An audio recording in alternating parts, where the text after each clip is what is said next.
ಸುಮಾರು 300 ವರ್ಷಗಳ ಹಿಂದೆ ಕೆರೆಕಟ್ಟೆ ಹಳ್ಳಿಯಲ್ಲಿ ಒಬ್ಬ ಹಿಂದೂ ರೈತನು ತನ್ನ ಗದ್ದೆಯನ್ನು ಉಳುಮೆ ಮಾಡುತ್ತಿರುತ್ತಾನೆ. ಗದ್ದೆ ಮಣ್ಣಿನಲ್ಲಿ ಸುಮಾರು 10 ಇಂಚು ಉದ್ದದ ಒಂದು ಮರದ ಸ್ವರೂಪ ದೊರಕುತ್ತದೆ. ಇದನ್ನು ನೋಡಿ ಆಶ್ಚರ್ಯಚಕಿತನಾದ ಆತನು ಆ ಸ್ವರೂಪವು ಕ್ರೈಸ್ತರಿಗೆ ಸೇರಿದ್ದು ಎಂದು ಮನಗಂಡು ಅದನ್ನು ಕುಂದಾಪುರದ ಜಪಸರ ರಾಣಿಯಾದ ರುಜಾರ್ ಮಾತೆ ಧರ್ಮಕೇಂದ್ರದ ಧರ್ಮಗುರುಗಳ ಬಳಿಗೆ ಬಂದು ತೋರಿಸುತ್ತಾನೆ. ಆ ಧರ್ಮಗುರುಗಳು ಸ್ವರೂಪವನ್ನು ತೆಗೆದುಕೊಂಡು ಒಂದು ಪೆಟ್ಟಿಗೆಯೊಳಗೆ ಭದ್ರವಾಗಿಡುತ್ತಾರೆ. ಧರ್ಮಗುರುಗಳು ಮಾರನೆಯ ದಿವಸ ನೋಡುತ್ತಾರೆ, ಆ ಸ್ವರೂಪ ಪೆಟ್ಟಿಗೆಯಲ್ಲಿ ಇರುವುದಿಲ್ಲ. ಅವರಿಗೆ ಆಶ್ಚರ್ಯ.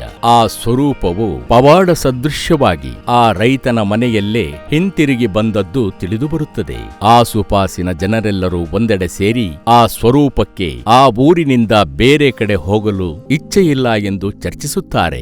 ಆ ಸ್ವರೂಪವನ್ನು ರಸ್ತೆ ಬದಿಯಲ್ಲಿ ಒಂದು ಕಲ್ಲು ಚಪ್ಪಡಿಯ ಮಂಟಪ ಮಾಡಿ ಭಕ್ತಿಯಿಂದ ಅದನ್ನು ಅಲ್ಲಿ ಸ್ಥಾಪಿಸುತ್ತಾರೆ. ಸ್ಥಳೀಯ ಜನರು ಆ ಸ್ವರೂಪದ ಮುಂದೆ ಬಂದು ಭಕ್ತಿಯಿಂದ ಪೂಜಿಸತೊಡಗುತ್ತಾರೆ.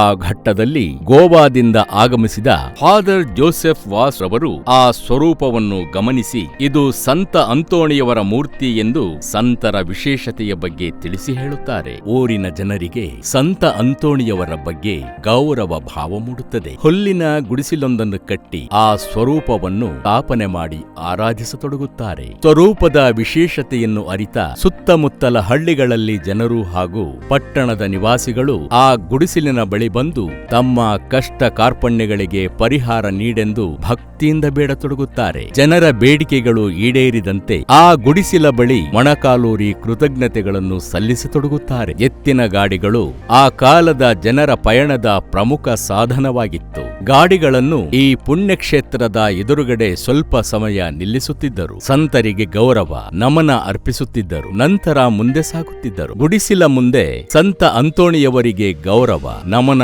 ಅರ್ಪಿಸುವುದು ಸದ್ಭಕ್ತಿಯ ವಿಶೇಷವಾಗಿತ್ತು. ಅಲ್ಲಿನ ಕೆಲ ಜನರು ಕೆಲವೊಮ್ಮೆ ಗಾಡಿಯನ್ನು ನಿಲ್ಲಿಸಿ ಪ್ರಾರ್ಥನೆ ಸಲ್ಲಿಸದೆ ಮುಂದೆ ಹೋಗಿದ್ದವರಿಗೆ ಏನೋ ಅಸಮಾಧಾನವೆನಿಸಿ ವಾಪಸ್ಸು ಗಾಡಿಯನ್ನು ತಿರುಗಿಸಿ ಬರುತ್ತಿದ್ದರು. ಸಂತ ಅಂತೋಣಿಯವರ ಗುಡಿಸಿಲ ಬಳಿ ತಪ್ಪಾಯಿತೆಂದು ಕ್ಷಮೆ ಕೇಳಿ ಪ್ರಾರ್ಥನೆ ಮಾಡುತ್ತಿದ್ದರು. ಸಂತ ಅಂತೋಣಿಯವರ ಸ್ವರೂಪಕ್ಕೆ ಗೌರವ ಸಲ್ಲಿಸಲು ಬಂದಿರುವ ಭಕ್ತಾದಿಗಳಿಗೆ ಮೇಣದ ಬತ್ತಿಗಳನ್ನು ಮಾರುವ ಸುಬ್ಬಕ್ಕ ಎನ್ನುವ ಮಹಿಳೆ ಪ್ರವಾಸಿಗರಿಗೆ ಹಾಲನ್ನು ಮಾರಿ ಬಂದ ಹಣದಲ್ಲಿ ಜೀವನವನ್ನು ಸಾಗಿಸುತ್ತಿದ್ದಳು. ಸಂತ ಅಂತೋಣಿಯವರ ಬಗ್ಗೆ ಅಪಾರ ಭಕ್ತಿಯಿದ್ದ ಸುಬ್ಬಕ್ಕ ರಾತ್ರಿ ವೇಳೆ ಸ್ವರೂಪದ ಹತ್ತಿರ ದೀಪ ಉರಿಸಲು ಎಣ್ಣೆಗೋಸ್ಕರ ಪ್ರಯಾಣಿಕರ ಬಳಿ ಸಹಾಯ ಬೇಡುತ್ತಿದ್ದಳು. ಸುಬ್ಬಕ್ಕನಿಗೆ ಸಂತ ಅಂತೋಣಿಯವರಿಂದ ಸ್ಥಳೀಯ ಜನರಿಗೆ ಆಗುತ್ತಿರುವ ಪವಾಡಗಳ ಬಗ್ಗೆ ತಿಳಿಯುತ್ತಿತ್ತು.